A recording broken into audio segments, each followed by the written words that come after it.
India கூட்டணிக்கு வருமாறு தமிழக வெற்றி கழகத்தின் தலைவர் விஜய்க்கு தமிழ்நாடு காங்கிரஸ் கட்சியின் தலைவர் செல்வ பெருந்தகை திடீர் அழைப்பு விடுத்திருக்கிறார். இது பல்வேறு சர்ச்சைகளை கிளப்பி இருக்கிறது.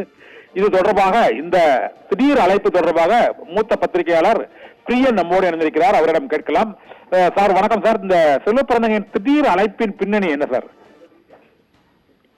அழைப்பின் பின்னணி புரியாத புதிரா இருக்குன்னு தான் பார்க்கணும். ஏன்னா விஜய் கட்சி ஆரம்பிக்கும் போதே அந்த மாநாட்டில் என்ன சொன்னார்னா, என்னுடைய கொள்கை எதிரி திமுக, என்னுடைய கொள்கை எதிரி பாஜக, என்னோட அரசியல் எதிரி திமுக அப்படின்னு ஆக்சுவலா.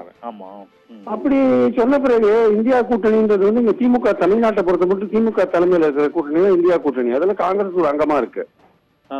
இந்த சூழல்ல நீங்க மத்தியில பாஜக எதிர்க்கிறாரு அப்படின்னு விஜய் எதிர்க்கிறாரு, அதனால ஒரு இந்தியா கூட்டணிக்கு வரணுன்ற எண்ணத்துல கூட அவர் கூட்டிருக்கலாம். ஆனால் அதே விஜய் அதே மாநாட்டுல பாசிசத்தை பத்தின சரியான புரிதல் இல்லாம பாசிசமா பாயசமான்னு கேட்டு கிண்டல் பண்ணவர் தான் விஜய். ஏன்னா பாஜக இந்தியா கூட்டணியை பொறுத்த மட்டும் பாஜக ஆட்சி என்பது பாசிச ஆட்சி என்பது அவருடைய உறுதியான கருத்து. அப்படி இருக்கும்போது பாசிசமா பாஜக பாயசமா என்று கேட்ட விஜயை பார்த்து நீங்க இந்தியா கூட்டணிக்கு வாங்க, நீங்க செல்வ பெருந்தகையை கூப்பிடுவது என்பது அரசியல் ரீதியாக செல்வ பெருந்தகைக்கு என்ன புரிதல் இருக்கிறது என்பதை குறித்த ஒரு கேள்வியை நமக்கு எழுப்புது ஆக்சுவலா. ரெண்டாவது அவர் எப்படி வர முடியும்? இந்தியா கூட்டணி தமிழ்நாட்டில் திமுக தலைமையில இருக்கு. திமுக அரசியல் எதிரி நீங்க டிக்ளேர் பண்ணிட்டீங்க. திமுக இதுதான் நீங்க களமாடிட்டு இருக்கீங்க. திமுக ஆட்சி அகற்றணும் தான் நீங்க 26 அகற்றணும் தான் நீங்க உங்க காய்களை அகற்றுறீங்க. நீங்க அப்படி இருக்கும்போது எப்படி நீங்க தமிழ்நாட்டுக்குள்ள வர முடியும்? நீங்க மத்தியில இந்தியா கூட்டணியில இருந்து கொண்டு தமிழ்நாட்டில் இந்தியா கூட்டணியிலிருந்து விலகி இருப்பீங்க. நீங்க அந்த பொசிஷன் எப்படி காங்கிரஸுக்கும் திமுகவுக்கும் உள்ள உறவு பாதிக்கும்னு உங்களுக்கு தெரியாதா? அதனால செல்வ பெருந்தகை அவரு நல்ல அரசியல்வாதி தான், நல்ல புரிதல் உள்ளவர் தான். பட் இந்த விஷயத்துல அவருக்கு என்ன புரிதல்னு எனக்கு தெரியல.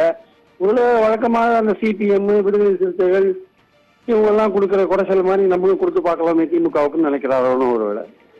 அப்படின்னு ஆட்சி அதிகாரத்தில் பங்கு என்பது காங்கிரஸ் கட்சியில ஒரு நீண்ட காலமாகவே அந்த நிர்வாகிகள்கிட்ட ஒரு முழக்கத்தை வச்சுட்டு இருக்காங்க. நம்ம இந்த மாதிரி திமுக அதிமுக கூட்டணியில மாறி மாறி இருந்த போதிலும் நம்ம அந்த 60களில் ஆட்சியை இழந்த பிறகு காங்கிரசுக்கு இந்த ஆட்சி அதிகாரத்தில் பங்கு என்பது மாநில அரசியல் இல்ல.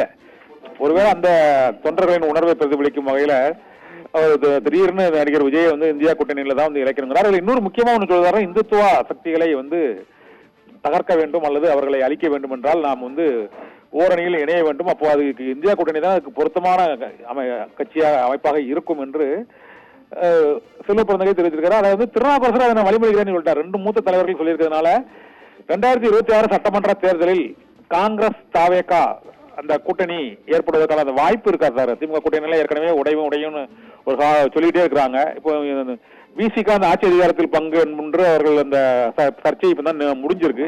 இப்ப காங்கிரஸ் புதிய சர்ச்சையை தொடங்கி இருக்கு. இதனால இந்த கூட்டணி 2026 தேர்தலில் என்னவாக இருக்கும்? இதுக்கு திமுக தரப்புல என்ன ரியாக்ஷன் கூட நினைக்கிறீங்க சார்?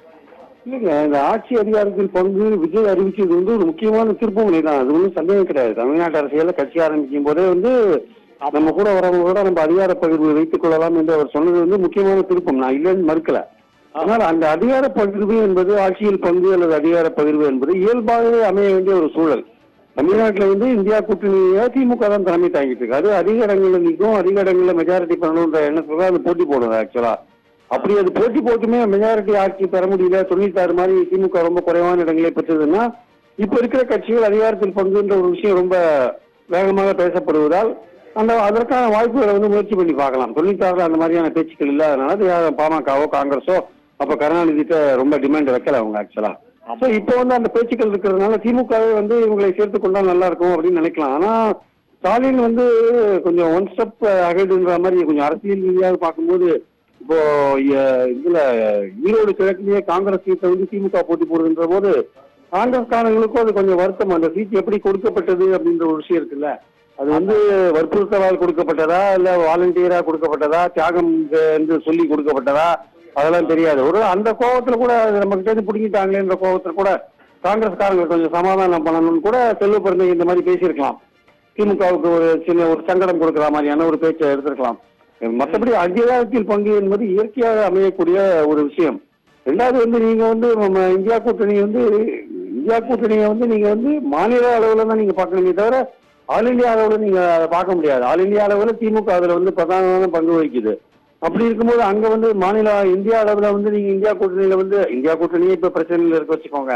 யார் தலைமை தாங்குறதுன்ற ப்ராப்ளமே இருக்கு. காங்கிரஸ் தலைமை தாங்க கூடாதுன்னு மம்தா சொல்றாங்க, சரத்பவார் சொல்றாரு, அகிலேஷ் யாதவ் சொல்றாரு. பல பேர் வந்து இப்போ வந்து காங்கிரஸ் தலைமை வேண்டாம்ன்ற விஷயம் சொல்றவங்க எண்ணிக்கை அதிகமாயிட்டு இருக்கு. ஸோ அதனால இந்தியா கூட்டணி நிலைமையே வந்து ஆல் இந்தியா லெவலில் கொஞ்சம் ஒரு மாதிரி ஒரு பாராட்டும்படியோ மெச்சும்படியோ அது இல்லை ஆக்சுவலா. அப்படி இருக்கும்போது நீங்க வந்து இந்தியா கூட்டணிக்கு வந்து விஜய் கூப்பிடுறது வந்து உங்களுடைய புரிதல், செல்வபுரணியோட புரிதல் கொஞ்சம் சந்தேகத்துக்குரிய ஒரு விஷயமா இருக்கு. ஏன்னா வந்து நீங்க இருக்கிற கூட்டணியில உங்களுக்கு நல்லா இருக்கிற இடத்துல நீங்க வந்து பிரச்சனையை வந்து உண்டாக்கணும் அல்லது குழப்பத்தை உண்டாக்கணும்னு நீங்க நினைச்சீங்கன்னா அது வந்து பிராக்டிக்கலா பாத்தீங்கன்னா பாலிடிக்ஸ்ல வந்து ஒருத்தர் தன்னை அரசியல் எதிரின்னு ஒரு கட்சியை சொல்றாரு. அந்த கட்சி இருக்கிற கூட்டணிக்கு, இந்தியா கூட்டணிக்கு நீங்க அவரை கூப்பிடுறீங்க, சொன்னவரை கூப்பிடுறீங்கன்னா அது எப்படி சார் அதை ஏத்துக்க முடியாத? அதனால வந்து செல்வபுரி வந்து ஒரு ஈரோடு கிழக்குல வந்து காங்கிரஸ் சீட்டை வாங்கிட்டாங்கன்ற அந்த கோபத்துல ஏதாவது காங்கிரஸ்காரங்களை வந்து கொஞ்சம் சந்தோஷப்படுத்தணும்னு பேசிட்டாரோன்னு ஒருவேளை. ஆமா, இந்த திமுகவை அரசியல் எதிரின்னு விஜய் தொடர்ந்து கூறிட்டு எல்லா மீட்டிங்லயுமே சொல்லிட்டு வர்றாரு. ஆனா காங்கிரஸ் பத்தியான பெரிய அளவுல விமர்சனங்கள் வைக்கல. இந்த சூழ்நிலையில திடீர்னு இப்ப தாவேக தரப்புல வந்து நீங்க திமுக கூட்டணியில இருந்து வளர்ந்தால் நாங்க காங்கிரஸ் இருந்து கூட்டணியில் ஏற்றுக்கொள்ள தயார்னு அவங்க அறிவிப்பதற்கான வாய்ப்பு இருக்குதுன்னு நினைக்கிறீங்களா சார்? ஏற்கனவே இந்த திமுக கூட்டணியோட தலைமையில 19, 21, 24 வெற்றியை கண்டுட்டாங்க. 2 பார்லிமெண்ட் தேர்தல், ஒரு அசம்பிளி தேர்தல்ல. சோ இந்த வெற்றி கண்ட ஒரு கூட்டணியில இருந்து எதுவுமே எந்த விதமான ஒரு ஓட் பேங்க் எப்படி இருக்கும்னு கணிக்க முடியாத ஒரு விஜய்கிட்ட போயிட்டு காங்கிரஸ் போகும் அப்படின்னா அது வந்து நிச்சயமாக அரசியல் தற்கொலையா தான் முடியும் ஆக்சுவலா வந்து. அதனால அவங்க அந்த மாதிரி முடிவை காங்கிரஸ் மேலிடம் எடுக்கிறதுக்கான வாய்ப்புகள் ரொம்ப ரொம்ப குறைவு. அதுக்கான வாய்ப்புகளே இல்லைன்னு தான் என்னுடைய கருத்து. இதை காங்கிரஸ் வந்து 26ல வந்து நிச்சயமாக திமுக கூட்டணியோட தான் சேர்ந்து பயணிப்பாங்கன்னு நான் நினைக்கிறேன். என்ன அவங்களுடைய செல்வாக்கு என்னன்னு தெரியாது. விஜயோட செல்வாக்கு 7%, 6%, 8% கேள்விக்குறியான ஒரு விஷயமா இருக்கும்போது எப்படி சார் அதை நம்பி நீங்க போக முடியும்? ஒரு ப்ரூவன் ஓட் பேங்க் உங்களுக்கு இல்லையே ஆக்சுவலா. அதனால வந்து விஜய் என்ற நடிகர் இருக்கலாம், பட் ஆனா இப்பதான் ஆரம்பிச்சிருக்காரு. அவருடைய சொந்த செல்வாக்கு தெரியாத வரையும் அவர் கூட ஈவன் அதிமுக கூட கூட்டணி போறதுக்கு யோசிப்பாங்க. ஏன்னா அவர் என்ன டிமாண்ட் வைப்பாரு தெரியாது. அந்த டிமாண்டுக்கு அவர் தகுதியானவர் தானான்ற இன்னொரு கேள்வியும் இருக்கு. அதனால காங்கிரஸ் செல்வப்பிரதியை வந்து இந்த வார்த்தையெல்லாம் விடுறதுக்கு முன்னாடி பல விஷயங்களை யோசிச்சிருக்கணும். அப்படி அவர் விட்டு பேசினார் அப்படின்னா வந்து சரி நம்மளால முடிஞ்ச அளவுக்கு இந்த குட்டையை கொஞ்சம் குழப்பி வைக்கலாமே அப்படின்னு நினைச்சிருக்கோம். இன்னும் 10 மாசம் இருக்கு சார். இந்த மாதிரி குழப்பங்கள்லாம் நிறைய நடக்கும் சார் ஆக்சுவலி. Okay sir. ஆனா பிரியன் சார், இந்த அழைப்பின் மூலமாக இந்த கூட்டணியில ஒரு மாற்றம் ஏற்படுவதற்கான ஒரு தொடக்க புள்ளியா அந்த செல்வப்பிரந்தையோட அழைப்பை வந்து கருதலாமா சார்? கடைசியா அவங்களோட கருத்து சொல்லுங்க சார்.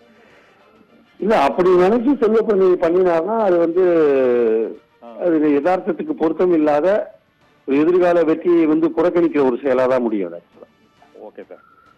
இந்த காங்கிரஸ் தலைவர் செல்வப்பிரந்தகையின் திடீர் அழைப்பு தொடர்பாக பல்வேறு கருத்துக்களை தெரிவித்தமைக்கு மிக்க நன்றி சார்.